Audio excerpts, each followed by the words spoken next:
Oi pessoal, tudo bem? Aqui é o professor Renato Cavalcante. Estamos voltando para mais uma aula do nosso curso de revisão do PSS1. Estamos ainda no conteúdo do PSS1. Essa é apenas a nossa segunda aula das 36 aulas que teremos aí para revisar todo o conteúdo do vestibular, ou 12 aulas para revisar o conteúdo do PSS1, sendo mais específico.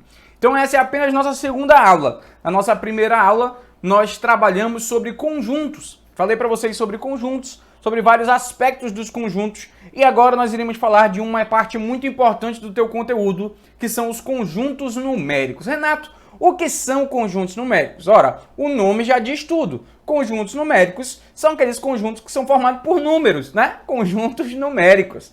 Então, a gente tem que entender que os conjuntos numéricos eles nascem com a humanidade, né? Porque os números nascem de uma necessidade humana.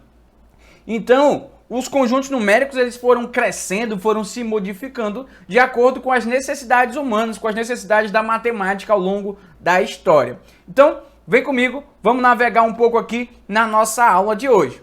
Olha só, aula 2, conjuntos numéricos, como eu já expliquei para vocês, e vou te dizer agora inicialmente um conceito aqui, ó. A ideia dos conjuntos numéricos segue uma ordem de acordo com a história da matemática, ou seja, à medida que a matemática foi avançando, foi necessária a criação de novos conceitos e com isso foram surgindo os conjuntos numéricos. Perfeito, né? No começo da humanidade, os homens criaram os números para quê? Para contar as coisas. Por isso, criou-se o primeiro e menor dos conjuntos numéricos, que são os números de contagem. Nome melhor não poderia ter sido dado. Conjunto dos números naturais, aquelas coisas da natureza, contar as coisas. Aí eu tinha que contabilizar a quantidade de terras que alguém tinha que contabilizar a quantidade de animais, a quantidade de filhos, sei lá. Então eu precisava contar as coisas. E o primeiro conjunto numérico que nasceu com isso foi o conjunto dos números naturais. Depois criou-se um conjuntinho um pouco maior e a esse conjunto deu-se o nome de conjunto dos números inteiros. Depois um conjuntinho um pouco maior, que são os números racionais, né? Números racionais, que está de azul aqui. Um conjunto independente, separado, que é o conjunto dos números irracionais.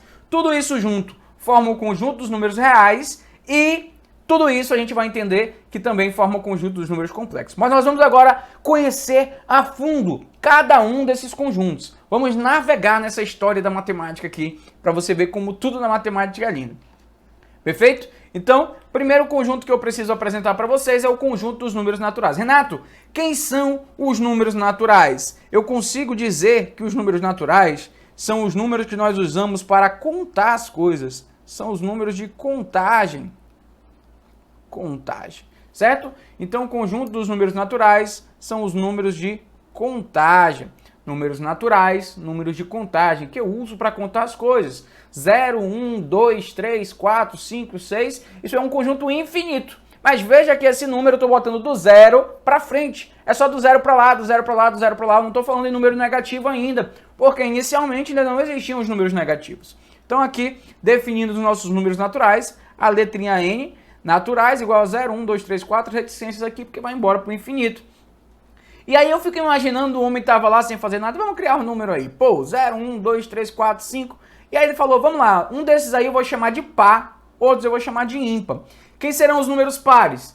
Serão aqueles que forem divisíveis por 2. Ou seja, se o número dá para dividir por 2, ele é par. E isso normalmente eu observo no último algarismo. Se o número terminar em 0, 2, 4, 6 ou 8, ele será um número par. Se ele terminar em 1, 3, 5, 7 ou 9, ele será um número ímpar, tá? Não vai dar para dividir por 2. Falou-se também que existirão números primos e números compostos. Quem serão os números primos? Serão aqueles números que possuirão apenas 2 divisores distintos. Se o número possuir apenas 2 divisores distintos, ele será chamado de número primo. Número primo possui apenas 2 divisores distintos. Renato, se ele não for primo, ele vai ser o quê? Tio, sobrinho? Não, cara, não é isso. O número que não é primo, ele é chamado de número composto, beleza? Então, eu vou te dar exemplos aqui, ó. O número 7, por exemplo. O número 7, ele é só divisível por 1 e por 7. Ele possui apenas 2 divisores distintos. Logo, ele é um número primo. O número 5, ele só é divisível por 1 e por 5. Então, ele é um número primo. Renato, então todo número ímpar é prima? Não falei isso? Ó o 15 aqui, ó. O 15, ele é divisível por 1, é divisível por 3, é divisível por 5 e é divisível por 15. Ele possui 4 divisores. Logo, ele não é primo. Quem não é primo é o quê? É o quê? É o quê? Composto. Isso aí. Isso aí. Quem não é primo é composto. E o 10? O 10 é divisível por 1, por 2, por 5 e por 10. Logo, ele não é primo, ele é composto. Renato, tem número par que é primo? Tem. O único número par que será primo é o 2, gente. O 2 é o único número par que é primo. Todos os demais números ou números primos serão ímpares, mas isso não quer dizer que todo número ímpar é primo, que nós já demos um exemplo aqui de número ímpar que não é primo. Beleza? Vamos continuar aqui. Temos que entender também, gente, que todo número dentro dos naturais vai ter o seu antecessor, exceto o zero. O zero não tem ninguém antes dele, porém todo número terá um sucessor, terá um número posterior a ele imediatamente, uma unidade. Ou seja, ele mais um é o seu sucessor, ele mais um o seu sucessor, beleza? Para representar o conjunto dos números naturais não nulos, ou seja, diferentes de zero, deve-se colocar esse sinalzinho, ó, esse asteriscozinho aqui, aí ele vai falar naturais diferentes de zero, isso vai servir para todos os conjuntos. Botou aquela estrelinha, está excluindo o zero do nosso conjunto, perfeito? Continuando aqui, vamos falar agora de um outro conjunto. Então surgiu a necessidade, gente, dos homens representarem outras coisas, perdas, dívidas, prejuízos, e aí ele precisava de algo que representasse essa historinha para ele. Criou-se assim um novo conjunto numérico. Esse conjunto numérico é o conjunto dos números negativos, né? Então eu já tinha os naturais aqui, ó. Lembra? Os naturais eram esses aqui, ó.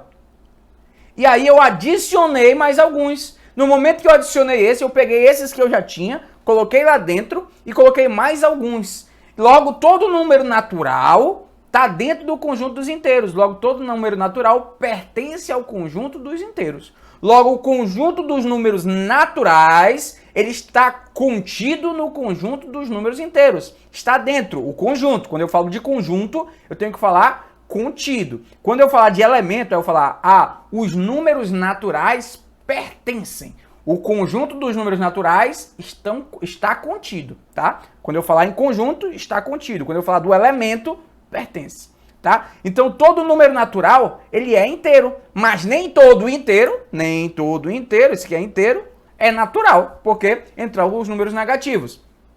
Então, nesse conjunto, para um número ao seu oposto, todo número vai ter agora o seu oposto ou simétrico. Por exemplo, o oposto do 3 é menos 3. Então, 3 e menos 3 são opostos, são simétricos. Dizemos que eles estão equidistantes da origem. Só existe um número, gente, que ele não vai ter oposto nem simétrico, que é o zero, porque o zero não tem sinal, beleza? Veja que todo número natural é inteiro, mas nem todo número inteiro é natural, isso eu já tinha falado. Dizemos que o conjunto dos números naturais está contido no conjunto dos números inteiros. O conjunto dos números naturais está contido no conjunto dos números inteiros. Aqui, ó, conjunto dos números naturais está contido no conjunto dos números inteiros. Por outro lado, o conjunto dos inteiros contém o conjunto dos naturais. Podemos também dizer que todo número natural é inteiro, mas que nem todo número inteiro é natural. Podemos dizer que os números naturais é um subconjunto do conjunto dos números inteiros, afinal ele é um conjunto que está lá dentro, beleza? Essa foi a ideia que eu te passei de subconjunto. O próximo conjunto, gente, que você tem que conhecer é o conjunto dos números racionais. E quem são os números racionais, Renato? Os números racionais, teoricamente, é todo número que possa ser escrito na forma de fração. Todo número que puder ser escrito na forma de fração, ele é um número racional. Tu vai falar, Renato, todo número pode virar fração. O 10 é a mesma coisa que 20 dividido por 2, é uma fração. O 50 é a mesma coisa que 200 dividido para 4, pode virar fração. Só que tem número que não dá para virar fração de jeito maneira. Por exemplo, raiz de 2 é um número que não dá para escrever na forma A sobre B. O π não dá para escrever na forma A sobre B. E aí ele vai estar em um outro conjunto, tá? Então é isso que eu quero que você entenda. Então quem vai entrar agora pra gente? Todos os números que já existiam agora vão entrar dentro desse conjunto, porque todo número natural ou inteiro dá para escrever na forma de fração. Só que tem números que não tem como escrever como natural. Por exemplo, 4 sobre 3. 4 sobre 3, se eu dividir 4 por 3, vai dar 1,333, que por sinal é uma dízima periódica. Isso aqui é uma dízima periódica, isso aqui é um decimal, 5,25. Então, na verdade, os números inteiros é tudo aquilo que possa virar fração. Pode ser número natural, pode ser número racional, que é os que já existiam. E o que vai entrar de novidade? Os números decimais, as frações especificamente e as dízimas periódicas, tá? Então deixa eu apagar aqui, ó. Formalmente o número racional é todo número que pode ser escrito na forma de fração, foi o que eu te falei. Então, ó, os números naturais estavam aqui, ó. Só existia o 1, o 2, o 3, o 0, tá? Só exemplos.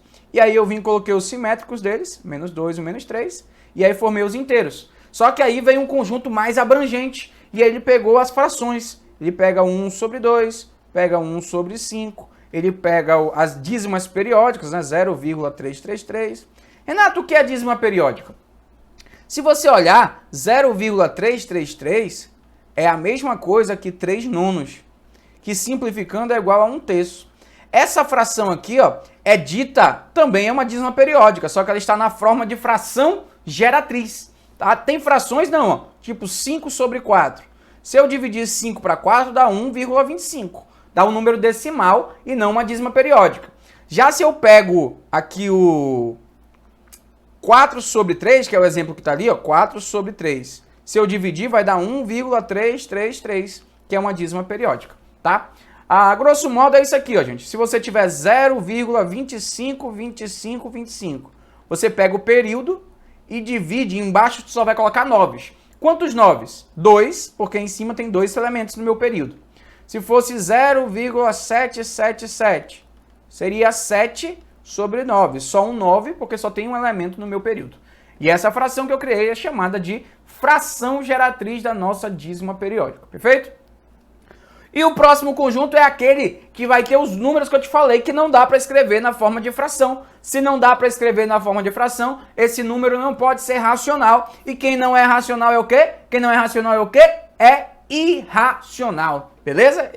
Então, quem não é racional é irracional. E veja que ser racional e ser irracional não podem ser coisas comuns, né? Quem é racional não é irracional. E quem é irracional não pode ser racional. Por isso esses dois conjuntos são separados. Então o conjunto dos números irracionais é composto por todos os números possíveis que não são possíveis de descrever como fração, ou seja, não é racional. São as raízes não exatas, ó. Ele bota o exemplo ali que está digitado errado, raiz de 2, raiz de 3, raiz de 5, o número π, o logaritmo neperiano, né? O número de Euler, o φ. Tá? Todos esses caras são exemplos de números irracionais. São números que você não tem uma exatidão no valor, tá? É importante isso aqui, ó. Se eu tenho isso aqui, ó. Você fala, tem reticências, Renato? Isso aqui é uma dízima periódica. Não. Para que seja dízima periódica, tem que ter repetição aqui. Tem que ter período. E não tem período aqui, tá bom? Então é isso que eu preciso que você entenda. Esse conjunto, ele não está contido em nenhum dos outros 3 conjuntos. Ou seja, nenhum número irracional é racional. Consequência disso, ele não pode ser natural. Nenhum número natural é racional e assim vai embora. Ou seja, o número irracional é um conjunto gaiato que entrou lá e ele não se associa com nenhum dos outros. Ele é o estranhão da parada. Então tá aqui, ó.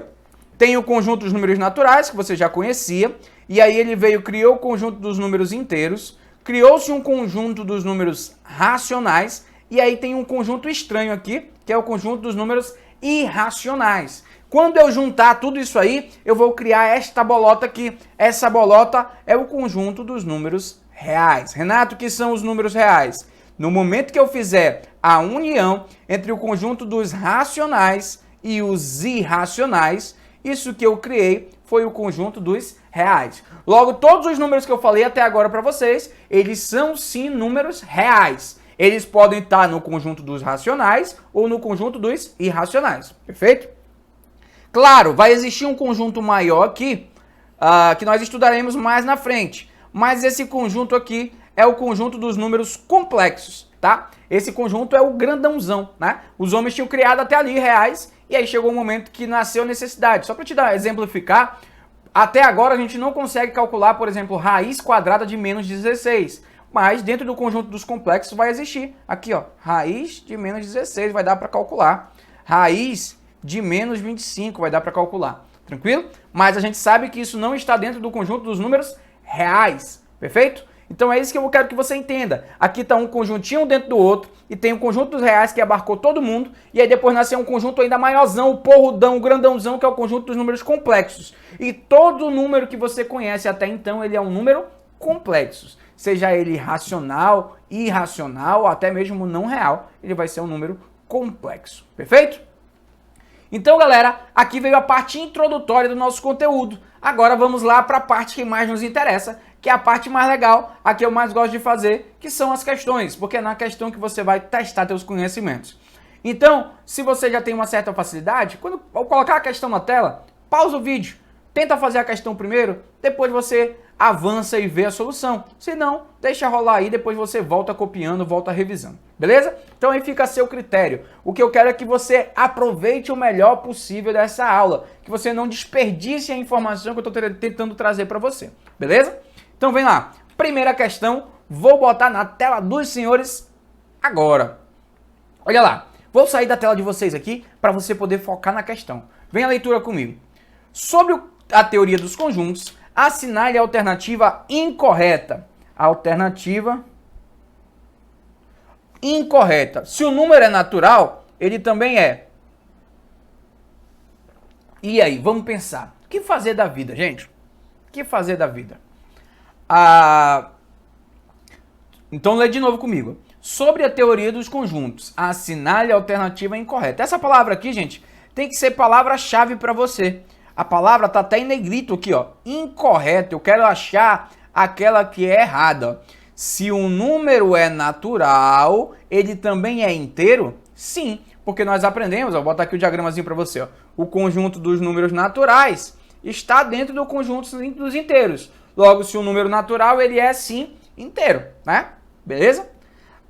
Se um número é natural, ele também é racional? Sim, ele é racional, porque o conjunto dos números naturais está dentro do conjunto dos números racionais. Se o número é natural, ele também é irracional. Aí tu fala, não tem como alguém ser racional e irracional ao mesmo tempo. Se eu estou dizendo que ele é racional, consequentemente ele não é irracional. E guarda isso. Eu já te falei, irracional é o estranhão, ele é solitário, ele só está dentro do número dos reais. Tranquilo? Então, gabarito para nossa questão, a gente marca a letra C. É a única incorreta. Ele é real? Sim, todo número aqui é real, inclusive os naturais. Ele é complexo? Sim, porque eu falei para ti que o complexo está dentro de tudo. Então, o que é incorreto eu afirmar? Que todo número natural é irracional. Isso eu não posso falar nunca, beleza? Então vamos lá para a próxima? Gostou dessa? Essa aqui, gente, já envolve um pouco mais de cálculo, de interpretação, tá? Não é simplesmente saber a teoria dos conjuntos. Você tem que saber fazer operações entre números, tá? E é isso que é legal aqui, ó. Um ciclista estabeleceu a meta de percorrer a distância entre duas cidades durante 3 dias. No primeiro dia, ele percorreu 1/3 da distância. No primeiro dia, ele percorreu 1/3 da distância. No segundo dia, ele percorreu 1/3 do que faltava. Gente, se no primeiro dia eu fiz 1/3 da distância, quanto faltava para eu percorrer? Pensa comigo, ó. Se eu fiz 1/3, é como se aqui fosse a distância. E aí eu peguei essa distância e cortei em 3 partes iguais. 1/3, 1/3 e 1/3. Como essa distância já foi percorrida, o que falta eu percorrer são 2/3. Então, no segundo dia, ele percorreu 1/3 do que faltava. Então, 1/3 de 2/3. E quanto é 1/3 de 2/3, Renato? É uma multiplicação entre duas frações. Você vem aqui e multiplica em cima com de cima, de baixo com de baixo. Renato, então quer dizer que no primeiro dia ele percorreu 1/3, beleza. No segundo dia ele percorreu 2/9, tá? 2/9, foi a fração da distância que ele percorreu. Se eu somar esse 1/3 mais esse 2/9, se eu somar isso aqui, somando isso, quando eu somar isso aqui, gente, como é que a gente faz? Tem que tirar o MMC entre os denominadores. O MMC entre 3 e 9 é 9. 9 dividido para 3 dá 3. 9 dividido para 9 dá 1. 3 vezes 1 dá 3. 1 vezes 2 dá 2. 3 mais 2 dá 5/9. O que isso quer dizer, gente? Quer dizer que de toda a distância, de todo aquele percurso, ele já percorreu 5 nonos. Já percorreu 5 nonos. Beleza? Ele percorreu 5 nonos. Renato, se ele percorreu 5 nonos, quanto falta para ele percorrer no último dia? Ora, se eu peguei alguma coisa, gente, cortei em 9 partes e eu já fiz 5 delas, me faltam quantas? Faltam 4. Então, falta 4 nonos, tá? O que falta ele fazer são 4 nonos, tá? Essa é a forma mais simples de fazer, mas eu vou te mostrar um outro caminho legal. Vamos pegar aqui, ó. Imagine que a distância seja como isso aqui, ó. A distância é esse pedaço aqui, ó. Vamos pegar esse pedaço e vamos cortar em 3. 1, 2, 3. E aí eu vou pegar esses pedaços e também vou cortar em 3. Olha que interessante. O que eu sei? Eu quero que você entenda isso aqui, ó. Esse pedacinho aqui, ó, gente, ele representa o quê? 1/3. Esse pedacinho aqui, ó, ele também representa 1/3. Esse outro pedacinho, ele representa 1/3. Só que eu peguei esse 1/3 e cortei em 3 partes. Quando eu pego 1/3 e divido em 3, vira 1 nono. Então, cada pedacinho desse menorzinho que eu formei, ele representa 1 nono. Olha que interessante. 1 nono. 1 nono, 1 nono, 1 nono e 1 nono. Beleza.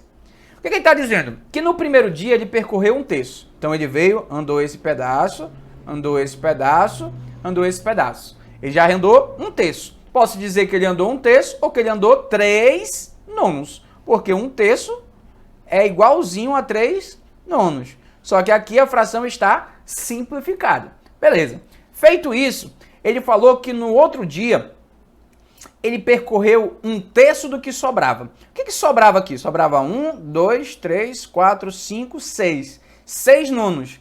Se eu pegar desses 6 pedaços e eu andar 1/3, 1/3 de 6 são 2. Então eu vou andar mais esse e mais esse. Então, no primeiro dia eu andei 3 pedacinhos desse, mas no segundo dia eu andei só 2. Quantos pedaços sobraram para eu andar no último dia? 1, 2, 3, 4. Cada pedaço desse é um nono. Logo, me faltam 4 nonos, tá? Então eu fiz a interpretação aí de formas diferentes para que você pudesse realmente compreender aqui a ideia. Eu acho que é uma questão que não precisa de algebrismo, né? Porque se fosse pensar em algebrismo, tu ia fazer assim, ó. 1/3 da distância mais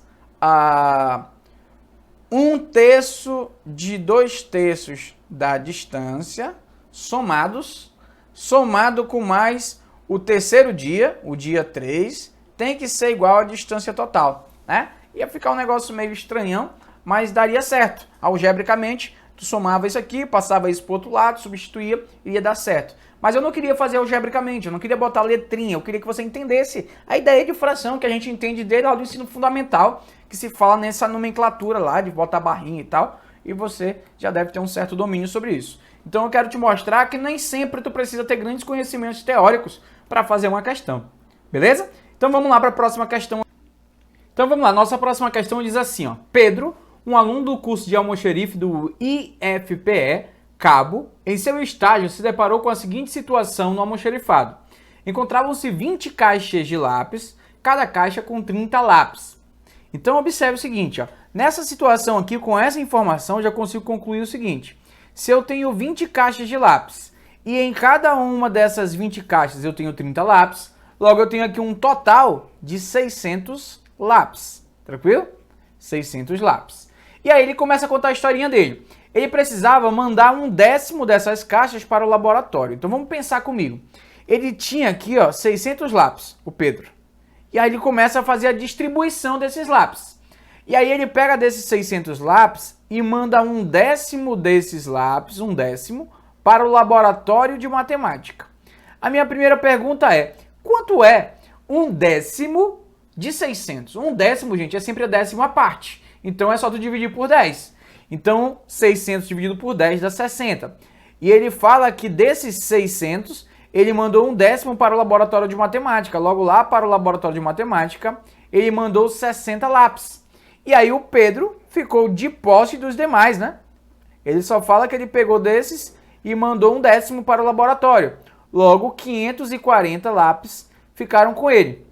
Beleza. Já sei que ele tem 540 lápis. Aí ele fala o seguinte: o professor de matemática pegou 5/6 desses lápis e colocou na mesa. E os demais lápis, o professor guardou no armário. Então essa é a ideia aqui, ó. Guardou no armário. E aí ele fala o seguinte: quanto é 5/6 desses 60, gente? Como é que eu faço para calcular 5/6 de 60? Eu vou vir aqui, ó. 5/6 vezes 60.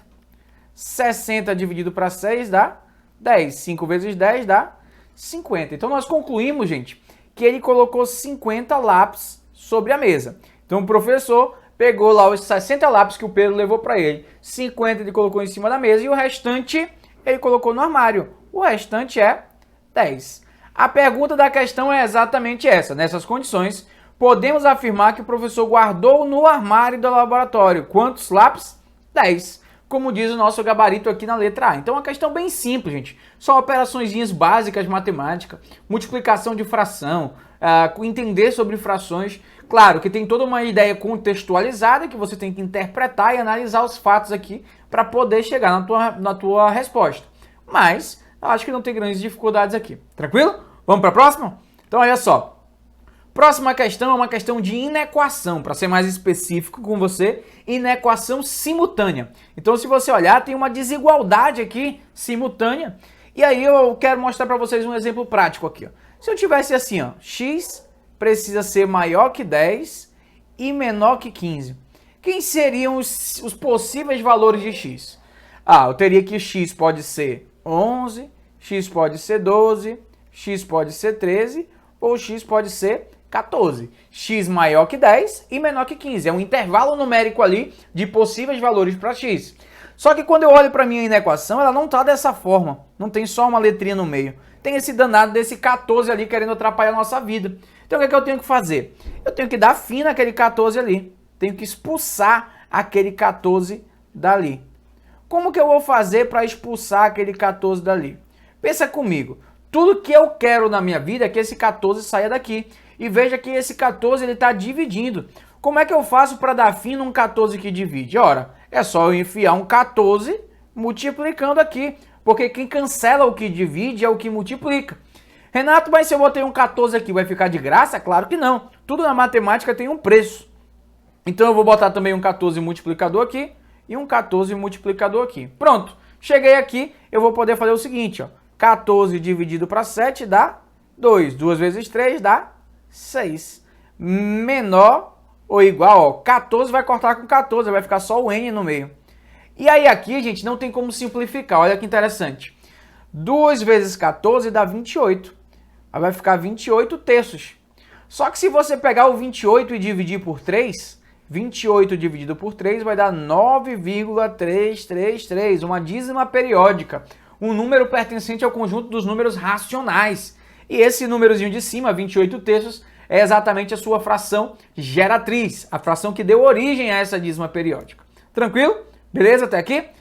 Então eu te pergunto, quem são os possíveis valores de n? Os meus possíveis valores de n são os n's que forem maiores que 6 e menores que 9,333. Então quem são os valores de n? Pode ser 7, pode ser 8 e pode ser 9.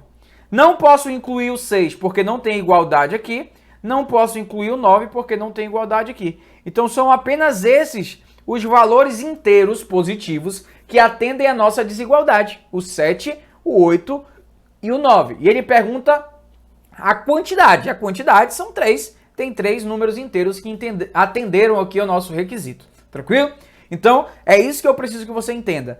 É uma inequação simultânea, nós conseguimos transformar isso em um negocinho bonitinho para a gente encontrar os seus possíveis valores ali. Tranquilo? Vamos para a próxima questão. Ela diz assim, ó, analise as afirmações abaixo. E aí é aquela historinha que nós já falamos várias vezes na aula de hoje, né? Sobre conjuntos numéricos.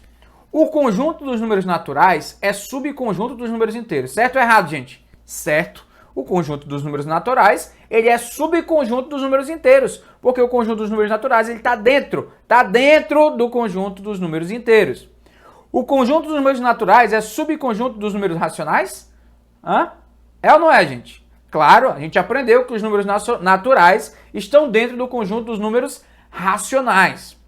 Item 3. O conjunto dos números naturais é subconjunto dos números irracionais? Não, não, não. Porque eu falei para você que o conjunto dos irracionais é um conjunto estranhão. Ele é separado de todo mundo, ele não tem interseção com ninguém. Por isso, o item 3 está incorreto. Logo, só podemos dizer que o item 1 e 2 estão corretos, marcando assim gabarito letra D para nossa questão. Então veja, galera, que é uma questão repetitiva. Só na lista de hoje eu já fiz 3 questões parecidíssimas com essa, então tu não pode errar um negócio desse. É repetição do mesmo processo, é insistir na mesma coisa e aquilo vai fixando na tua cabeça e tu nunca mais esquece. Tranquilo? Então vamos lá. Mais uma questão, mesma historinha. Marque a alternativa incorreta. Olha só, alternativa incorreta, alternativa errada. Todo número natural é inteiro? Certo. Beleza. Essa é a certa. Mas é essa que eu vou marcar? Não, porque eu não quero a certa, eu quero a errada. Todo número natural é também racional? Certo. Todo número natural é racional, porque o conjunto dos números naturais, ele é um subconjunto do conjunto dos números racionais. Olha a idiotice aqui, gente. Todo número natural é irracional. Não, pô, não. O número irracional é o separadão, ele não tem amizade com ninguém. É o doidão. Então essa é a incorreta. Marquei essa, corri para o abraço e ganhei mais um pontinho precioso. Então veja que não tem dificuldade. É 3 questões na mesma lista falando a mesma coisa. Olha lá, todo número natural é real? Sim, número real é abrangente, ele pega todo mundo. Todo número racional é também real? Irracional é real? Sim. Então não tem jeito. A única incorreta, letra C, e é ela que nós iremos marcar aqui para a nossa questão. Tranquilo? Então, mais uma questão de teoria dos conjuntos. Eu acredito que seja uma questão fácil, porque é repetição, é você decorar aquela estruturazinha dos conjuntinhos um dentro do outro, que eu expliquei para você lá na parte de teoria. Beleza? Podemos avançar? Vamos lá.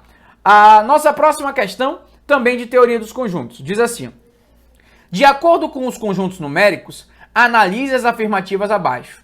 Todo número natural é inteiro. Certo ou errado, gente? Certo. Todo número natural é inteiro. Acabamos de falar isso aqui. A soma de 2 números irracionais é sempre irracional. E aí, gente? Isso está certo ou está errado? A soma de 2 números irracionais é sempre irracional. Peraí, essa eu não sei não. Essa eu vou pular. Todo número real é complexo? Sim. Eu falei para você que o conjunto dos números complexos é o conjunto grandão. Ele abrange todos os outros números. Então isso aqui está certo. 4. Todo número racional é inteiro. Foi isso que nós falamos, gente? Afirmar isso aqui seria como dizer que todo brasileiro é roraimense. Não é verdade. É o contrário. Seria todo inteiro é racional, mas todo racional é inteiro está errado. Então, ó, por enquanto, eu sei que a 1 e 3 estão certas. Só em saber disso, gente, eu já marcaria a letra B. Renato, mas eu preciso que tu me justifique por que a 2 está errada. Por que a 2 está errada, gente? Olha só, eu falei lá no comecinho da aula, sempre que eu pegar 2 números simétricos, gente, e somá-los, 2 números simétricos, se eu pegar 2 números aqui, ó, o menos 2 mais o 2, vai dar quanto? 0.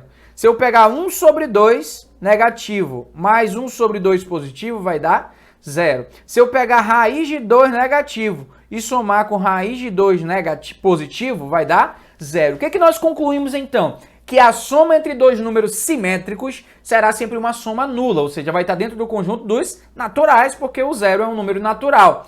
Quando eu falo que a soma de 2 números irracionais é sempre irracional, nós estamos falando uma grande besteira, porque eu acabei de pegar aqui 2 números irracionais, somar e não cheguei a um número irracional, eu cheguei a um número racional. Então essa é a única exceção, gente. Quase sempre, quando eu somar números irracionais, eu vou chegar a um número irracional. A única exceção é quando esses números forem simétricos. Então essa aqui realmente está falsa. Mas veja, gente, que tu não precisa saber tudo para acertar a questão. Se você pensasse de forma lógica, você já eliminaria, porque tu já sabe que a 1 está certa e que a 3 está certa, ganhou a questão, porque em todas as alternativas eu só tenho 2 assertivas verdadeiras. Então, você tem que saber pensar dessa forma também. Você precisa organizar suas informações. Na hora da prova, não tem como tu saber de tudo, pô. Não tem ninguém que domine todo o conteúdo. Você precisa pensar, interpretar, raciocinar, eliminar alternativas para que você possa marcar a correta. Tranquilo?